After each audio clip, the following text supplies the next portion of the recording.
Sud Radio, 16h-17h, c'est votre avenir. Trina Magdine. De retour sur Sud Radio avec notre médium Alexandre Delovan. On va accueillir Bruno qui veut savoir si sa compagne a toujours des sentiments pour lui. Mais d'abord, Alexandre va vous donner ses conseils pour apprendre à communiquer avec l'au-delà. C'est d'ailleurs quelque chose que vous nous demandez souvent sur le groupe Facebook, c'est votre avenir.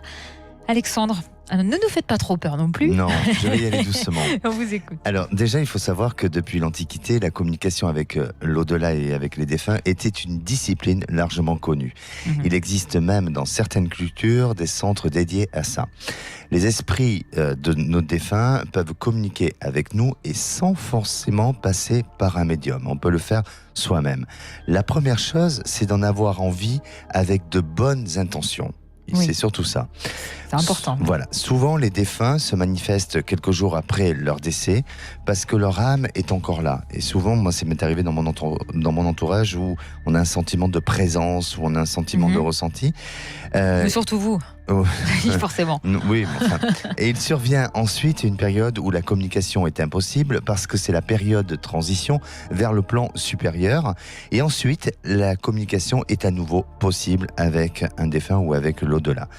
Alors, premièrement, je vous déconseille vivement d'essayer de communiquer avec un défunt par des moyens spirites, tels que le Ouija ou le verre avec la table.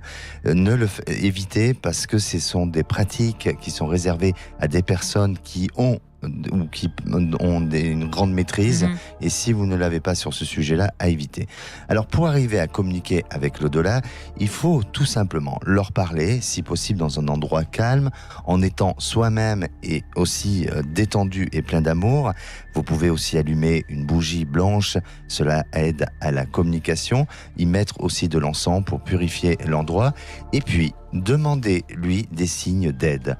Rassurez-le, racontez-lui votre journée, vos événements à venir et lui dire que tout cela s'est bien passé. Excusez-moi, j'ai la voix qui... C'est vrai qu'aujourd'hui, vous avez quand même... Mais en fait, non, je vais le dire à nos auditeurs parce qu'ils ont le droit de savoir. Il y a un bruit bizarre dans le studio depuis tout à l'heure.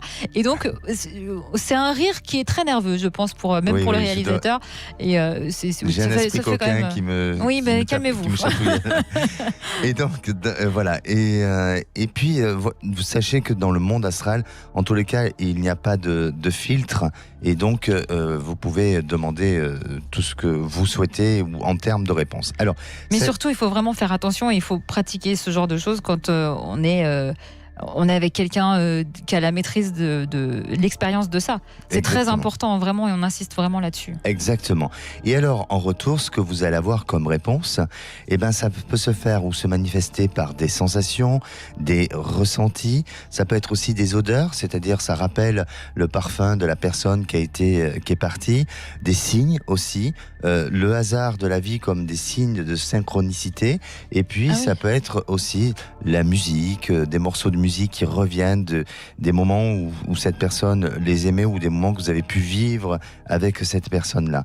Et donc, et puis surtout aussi et principalement dans les rêves, où là, on voit la personne qui nous donne des informations, qui nous renseigne ou qui nous donne. Et comme dans le rêve, on n'est pas dans le contrôle de notre conscient, et donc forcément, ça laisse possibilité à pouvoir communiquer avec.